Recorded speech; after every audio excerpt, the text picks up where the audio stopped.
Hello everyone.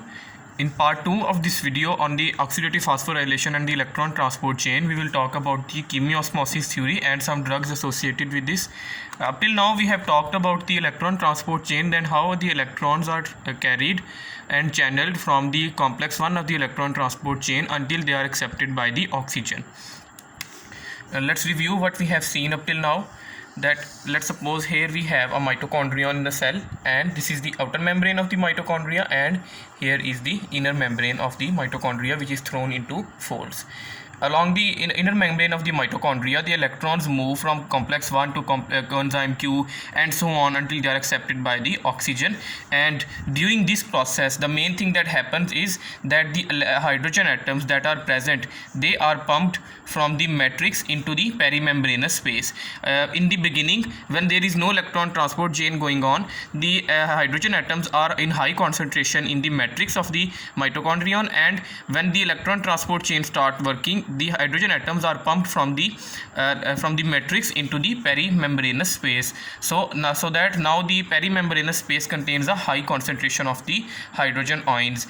There is both an electrical gradient and a chemical gradient of the hydrogen ions due to their high concentration in the perimembranous space or the intermembranous space, you can say. Okay, now the main function of the pumping of these electrons is that so that the electrons are accumulated in the intermembranous space, and then when they are pumped back into the matrix through a special enzyme, this enzyme called the ATP synthesizes ATP, which is the ultimate goal of all these processes. Now let's suppose that here we have a high concentration of the hydrogen ions in the intermembranous space, and in the inner membrane of the mitochondria there is a small projection. And at the end of this projection there is a dilation, or you can say there is a bud. This stalk of this projection, or this stalk of this tree, you can say, this is called the F0 particle, and this bud at the end is called the F1 particles. Okay, now, or the F0 domain and the F1 domain. Basically this is an enzyme which is called the ATP synthase, whose structure I will draw now. Okay, here let's get oriented first. That this is the inner mitochondrial membrane. This line represents the inner mitochondrial membrane. This side here is the matrix of the mitochondrion, and this side is the intermembranous space, and this side is the matrix of the mitochondrion. Okay, now as I told you that there is a high concentration of the hydrogen ions in the intermembranous space. From the intermembranous space, this is the ATP synthase enzyme. Now this enzyme, I was not able to draw it in a 3D manner, forgive my sloppy drawing. That this is in the form of you can say like that, it is in the form of a hole or a tunnel. There is a tunnel in ATP synthase, and when the hydrogen ions pass through this tunnel, the electrical energy and the chemical energy of the hydrogen ions that was stored in the form of the electrical and chemical gradient of the hydrogen ion in the intermembranous space, this energy is then converted into a mechanical energy, and then this F0 domain of the ATP synthase, this start rotating, and when this start rotating, here is the ADP present, and the inorganic phosphate is present in the mitochondrial matrix. And when the ATP synthase starts rotating, this ADP and the ATP drive energy from the mechanical energy of the rotation, and it is converted into ATP. In this way, we have produced ATP from the chemical and electrical energy of the hydrogen atoms. There is a special type of transporter present in the inner mitochondrial membrane that transports ATP out of the cell and ADP into the cell, because ADP will come and combine with the inorganic phosphate to form ATP, which will be moved out of the mitochondrion into the cytoplasm to be used as energy. When 8 hydrogen ions are pumped through the ATP synthase into the matrix, the cycle or the ATP synthase enzyme rotates one time and 3 ATP molecules are produced. So 8 hydrogen ions will lead to the formation of the 3 ATP molecules. Okay, now all this process, this is called the oxidative phosphorylation, because or during this process the NADH and the FADH, they are oxidized, and then the energy that is derived from the oxidation, it is stored in the form of the intermembranous space hydrogen ion concentration, and then this oxidation derived energy is then used in the phosphorylation of the ADP plus inorganic phosphate to form ATP. So the oxidation and the phosphorylation, both of them are coupled and both of them are occurring simultaneously, so the process is called the oxidative phosphorylation. Now let's talk about some clinical applications of this pathway. There is a drug which is called the oligomycin. This is a drug that acts on the ATP synthase enzyme. I told you that in the ATP synthase there is a F0 domain and an F1 domain. Basically it binds the F0 domain, and when it binds the F0 domain, and because when this tunnel is blocked through which the hydrogen ions have to move, when this tunnel is blocked, the hydrogen ion starts accumulating in the intermembranous space. This side is the intermembranous space and this side is the matrix. When the hydrogen ions start accumulating in the intermembranous space, now the phosphorylation has stopped, but subsequently, because the hydrogen ions are being pumped by the electron transport chain into the intermembranous space, when the hydrogen ions start accumulating in the intermembranous space, the matrix, the hydrogen ion from the matrix can also be pumped, they are not being able to be pumped into the intermembranous space. So both of these processes eventually stop, and the whole of the oxidative phosphorylation process stops. Now, as I told you in previously, that the oxidation and the phosphorylation, both of these processes are coupled together, and in this way they produce energy in the form of ATP.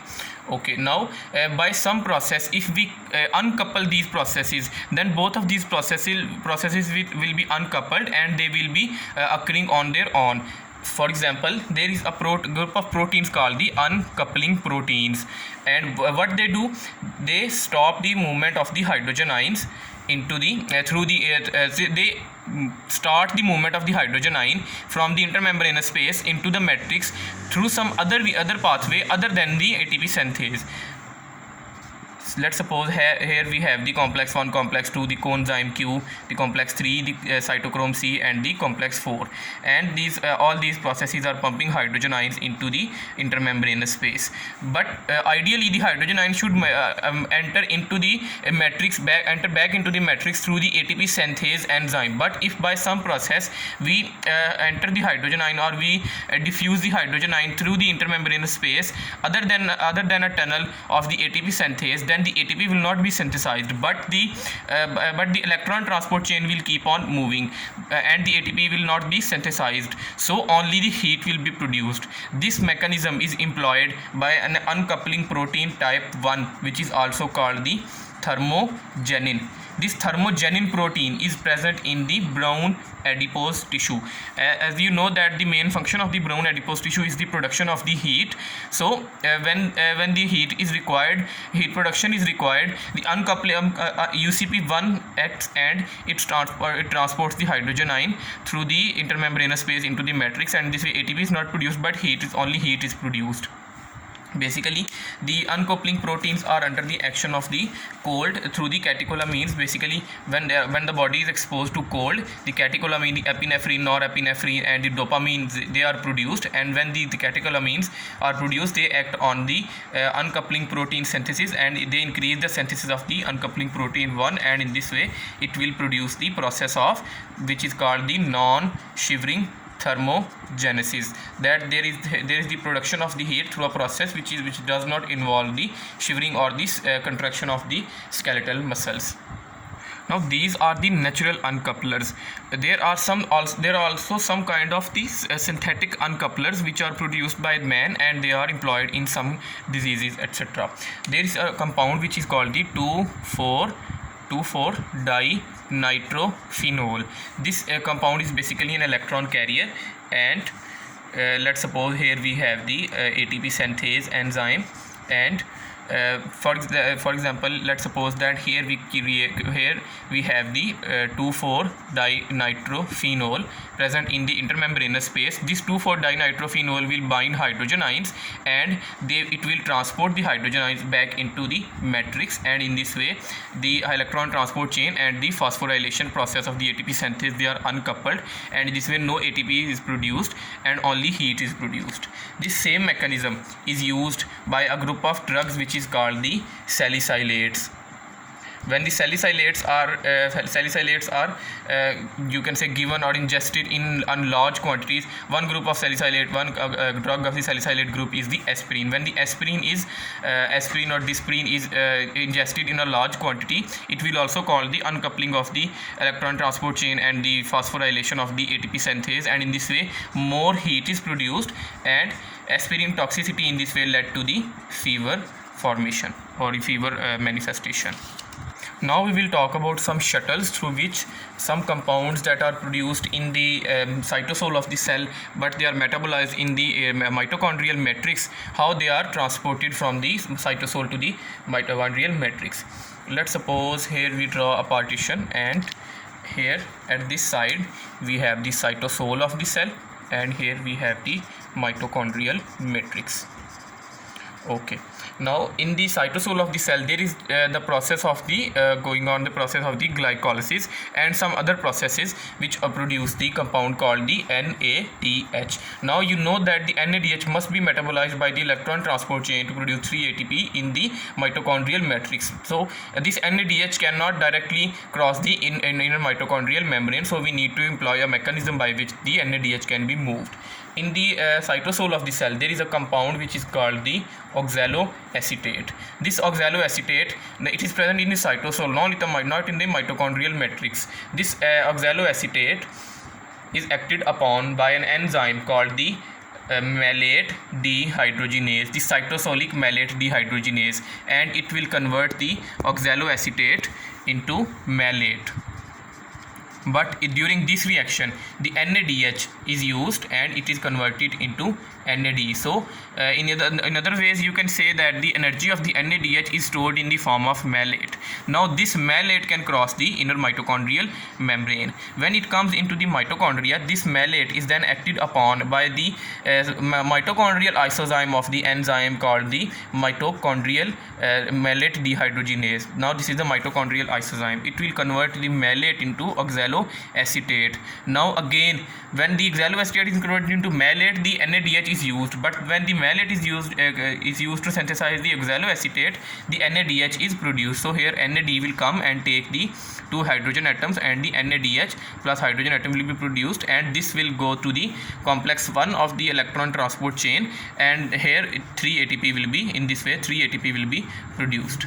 Okay, now this oxaloacetate, this cannot cross the inner mitochondrial membrane, but we need the oxaloacetate to take the another NADH in the cytosol. So we need to employ another mechanism by which this oxaloacetate can be transported into the cytosol. So this oxaloacetate is basically converted into another compound which is called the aspartate. Basically here we have the oxaloacetate. If we add an amino group to this oxaloacetate, it will be converted into aspartate. This amino group is donated by a compound which is called an amino acid which is called the glutamate, and when the glutamate is donated has donated an amino group to the oxaloacetate to form the aspartate, the glutamate is converted into its alpha keto acid which is called the alpha ketoglutarate. Both of these compounds can move easily through the inner mitochondrial membrane, and when they come into the cytosol again, here they will be reconverted into their parent compounds. Basically here the aspartate will be again, it will donate the amino group to the alpha ketoglutarate to form glutamate, and the aspartate will be in turn converted into oxaloacetate, which will again accept another NADH and convert into malate, and in this way this process is continued. This process or this whole shuttle is called the malate aspartate shuttle. The malate aspartate shuttle transport the NADH. The other shuttle that we have already talked about in the part 1 of this video is the glycerol 3-phosphate shuttle.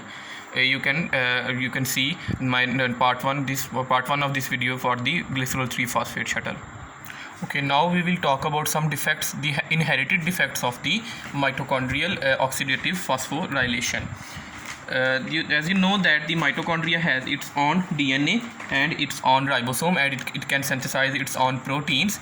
The protein, the number of proteins that are required for the electron transport chain, they are, according to Lippincott, they are 100, and according to Harper, they are 67. 13 of these proteins are synthesized from the mitochondrial DNA, and the rest of the proteins, 100 in case 100 are total in case of the Lippincott, and 67 according to Harper. 13 of them are produced from the mitochondrial DNA, and the rest are produced from the cytosolic or the nuclear DNA, and they are produced in the cytosol. Okay, now because the 13 proteins are produced by the mitochondrial DNA, so these proteins are more prone to genetic defects, because the mitochondrial DNA polymerase and the mitochondrial RNA polymerase enzymes, they are more prone to mutation, because they do not have the proofreading activity. So there is a greater chance of greater chance of mutations in the mitochondrial produced proteins. This an example of such abnormality is the disease called the Leber optic neuropathy.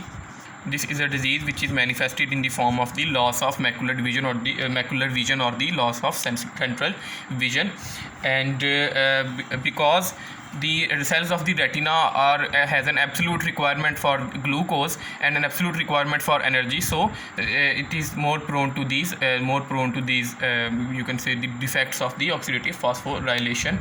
And some other cells which are more prone to these abnormalities are the cells of the CNS, the cells of muscles, and the cells of liver, because they have an absolute requirement for energy.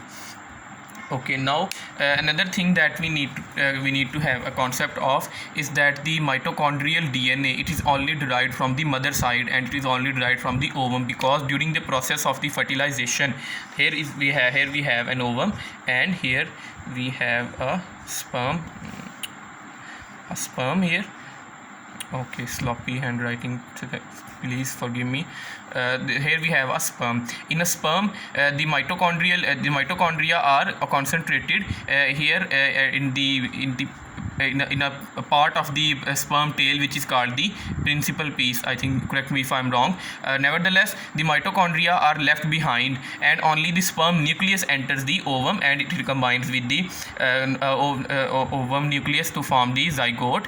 And in this way, the mitochondria that comes from the X chromosome, or Y chromosome, the mitochondria that come from the X or Y chromosome of the male, the thing is that the mitochondria of the male do not contribute to the mitochondria of the fetus, and the mitochondria of the fetus are only derived from the mother side. In the next video, we will talk about the relationship between apoptosis and mitochondria. Thank you.